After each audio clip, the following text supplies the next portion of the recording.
May alam ako sa buhay nila. Ako si Maggie.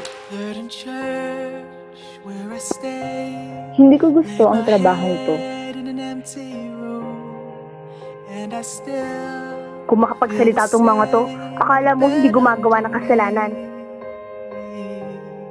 Parang hindi mo ako kapatid eh. Parang hindi tayo magkakapatid. Parang hindi ko siya kapatid. Lagi niya na lang ako inaaway. Naiisip ba nating gawin ang mga simpleng bagay na to? Maaaring hindi, maaaring oo. Pero ang mga tao, bagay, pangyayari, o anumang kasalukuyang nasa iyo ay maaaring mawala sa isang kisap mata.